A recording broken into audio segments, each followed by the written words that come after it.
Hello friends, welcome to my channel Shreeya's diaries. இன்றைக்கி day in my life vlog தான் பார்க்க போகிறோம். ஸோ ஸ்கிப் பண்ணாமல் ஃபுல் வீடியோவும் பாருங்கள்.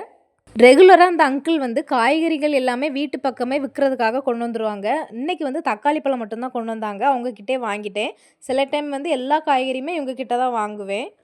அப்புறம் இஞ்சி விலை கம்மி அப்படின்னு சொன்னாங்க. அப்புறம் இஞ்சியும் மாமி வாங்க சொன்னாங்க. நான் அவங்கக்கிட்ட வாங்கிட்டேன். சின்ன பிள்ளை மாதிரி மாமி வந்து தக்காளி கடிச்சு சாப்பிட்டுட்டு இருந்தாங்க. அப்படி தக்காளி வாங்கி வீட்டுக்குள்ளே வச்ச வாட்டியில் அந்த அக்கா மீன் கொண்டு வந்துட்டாங்க. நாங்கள் வந்து எவ்வளவோ ட்ரை பண்ணுவோம் இவங்கக்கிட்ட. எப்படின்னா ஒரு 50 ரூபாய்க்கு மேலே மீன் இன்றைக்கி வாங்கக்கூடாது அப்படின்னு ட்ரை பண்ணுவோம். ஆனால் இவங்கக்கிட்ட வாங்குகிற எல்லாமே நல்லா ஃப்ரெஷ் மீனாக இருக்கும். கண்டிப்பாக நாங்கள் வந்து 50 ரூபாய்க்கு மேலேயே மீன் வாங்கிடுவோம். 100 ரூபாய் 200 ரூபாய்க்கே மீன் வாங்கிடுவோம்.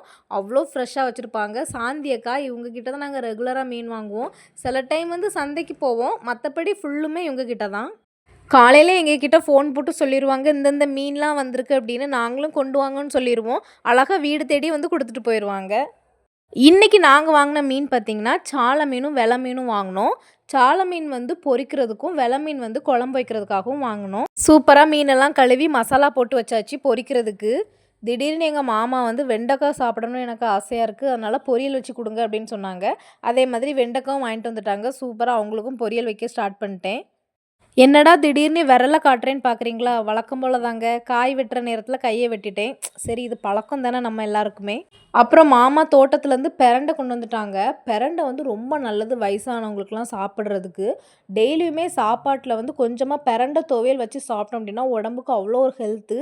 பெரண்டை துவையல் செய்கிறது ரொம்ப ஈஸி. இப்போ நான் போடுற பொருளெல்லாம் நீங்கள் போட்டிங்கனாலே போதும், ரொம்ப சூப்பராக டேஸ்ட்டாக வரும். இந்த மாதிரி நல்லா பொருளெல்லாம் போட்டு வதக்கி விட்டுட்டு நல்லா ஆற வச்சு நீங்கள் மிக்சியில் அடிச்சிட்டிங்கன்னா போதும், பெரண்டை துவையல் வந்து ரெடி ஆகிரும். பெரண்டையை வந்து நம்ம எந்த அளவுக்கு வதக்குறோமோ அந்த அளவுக்கு நம்மளுக்கு நல்லா டேஸ்ட் கொடுக்கும். அரைச்சிட்டு வந்ததுக்கப்புறம் நம்ம வதக்குன பாத்திரத்திலே போட்டு நல்லா கிளறி விட்டோம்னா இந்த கலரில் வந்துடும். அப்புறம் இப்போ வந்து நான் கொஞ்ச நாளாகவே டீடாக்ஸ் வாட்டர் தான் குடிக்கிறதுக்கு ஸ்டார்ட் பண்ணியிருக்கேன். ஏன்னா வந்து நான் உடம்பு குறைக்கணும் அப்படிங்கிறதுக்காக டீடாக்ஸ் வாட்டர் குடிக்கிறேன். இதுவும் ரொம்ப நம்மளுக்கு வந்து ஒரு சத்து தான். இதில் நம்மளுக்கு என்னெல்லாம் செய்கிறோம்னு பார்த்தீங்கன்னா புதினா, வெள்ளரிக்காய், இஞ்சி, எலுமிச்சப்பழம், மலைநெல்லிக்காயும் போடுவாங்க. ஆனால் என்கிட்ட மலைநெல்லிக்காய் இல்லை. ஸோ நான் வந்து இந்த 4 பொருள் தான் போட்டேன். இப்போ நான் டெய்லியுமே வாட்டருக்கு பதிலாக காலையில் எங்கள் மாமா வந்து கடையில் போய் எல்லாம் இந்த பொருள் வாங்கிட்டு வந்துடுவாங்க ஃப்ரெஷ்ஷாகவே. நான் வந்து இதை தான் இப்போ குடிச்சிட்ருக்கிறேன். ஆனால் உண்மையிலே உடம்புக்கு அவ்வளோ ஒரு ஃப்ரெஷ் எனர்ஜி இருந்த மாதிரி இருக்குது. எங்கள் தோட்டத்துக்கு போகிற வழியில் இந்த மாதிரி நிறைய பூஞ்செடி போட்டிருந்தாங்க. பார்க்குறதுக்கே அவ்வளோ அழகாக இருந்துச்சு. அந்த வெயிலுக்கும் இந்த பூக்கும் பார்க்குறதுக்கு ரொம்ப நல்லா இருந்துச்சு. நான் வந்து இறக்கி விடுங்க, நான் போய் ஃபோட்டோ வீடியோலாம் எடுத்துகிட்டு வரேன்னு சொல்லி அடம் பிடிச்சி கேட்டேன். இறக்கி விட மாட்டாங்க சில டைம்லாம். ஆனால் இறக்கி விட்டுட்டாங்க இந்த வாட்டி. நான் அப்படியே நடந்து வந்து இங்கே தள்ளி வந்து எடுத்துகிட்டு வரலாம் அப்படின்னு பார்த்தா ஒரு நிறைய இது போட்டிருக்காங்க. பூ பார்க்குறதுக்கே நல்லா இருந்துச்சு. இதை பார்க்குறதுக்கு எப்படி இருக்குதுன்னே சொல்லவே தெரில. பார்த்துட்டே இருக்கணும் போல் இருந்துச்சு. அவ்வளோ அழகாக இருந்துச்சு. ஆனால் உள்ளே அது வந்து அவங்க என்னென்ன கம்பி போட்டு வச்சுருந்தாங்க, உள்ளே போக முடியாது. அதனால் வெளியே நின்னே சரி வீடியோ எடுக்கலான்னு சொல்லி வெளியே நின்று வீடியோ எடுத்துகிட்டு வந்துட்டேன்.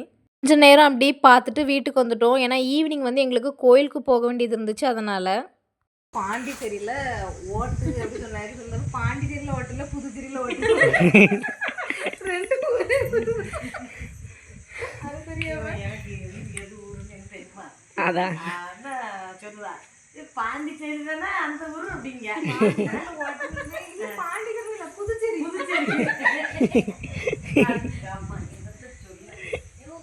சூப்பராக கோயிலுக்குலாம் போயிட்டு வந்தாச்சு. எங்கள் மாமா வந்து இன்றைக்கி பைக்கில் போகும்போது ஸ்லிப் ஆகிட்டு அவங்களுக்கு, அதனால் விழுந்துட்டாங்க கீழே. ரொம்ப பெருசாக அடி இல்லை, கையில் மட்டும் சின்னதாக அரைச்சிட்டு, அதனால் அவங்களுக்கு டெட்டால் போட்டு நல்லா க்ளீன் பண்ணி விட்டுட்டு இருந்தேன். ஸோ வந்து ரொம்ப வலிக்கு அப்படின்னு சொல்லிட்டு இருந்தாங்க. சரி இப்போ ஹாஸ்பிட்டல் போவோம், நைட் ஆகிடுச்சு அன்டைமாக. ஹாஸ்பிட்டல் போகலான்னு பார்த்தா அங்கே வந்து மெடிக்கல் எல்லாமே வந்து அடைச்சிட்டாங்க. அதனால் கவர்மெண்ட் ஆஸ்பத்திரிக்கு போவோம் அப்படின்னு சொல்லி கவர்மெண்ட் ஆஸ்பத்திரி போனோம். அங்கே வந்து ஹாஸ்பிட்டலில் வந்து டாக்டர்லாம் பார்த்துட்டு இதெல்லாம் பெரிய ப்ராப்ளம்லாம் இல்லை, ஒரு சின்ன வலிக்கு மட்டும் இன்ஜெக்ஷன் போடலான்னு போட்டு விட்டாங்க. மனசுனே கொஞ்சம் கஷ்டமாக தான் இருந்துச்சு அவங்க விழுந்தது. இன்ஜெக்ஷன்லாம் போட்டுட்டு அப்படியே டேப்லெட்டெல்லாம் வாங்கிட்டு வீட்டுக்கு வந்துட்டோம். வீட்டுக்கு வர வழியில் எங்கள் மாமா வந்து ஏதாச்சும் சாப்பிட்றதுக்கு வேணுமா அப்படின்னு கேட்டாங்க.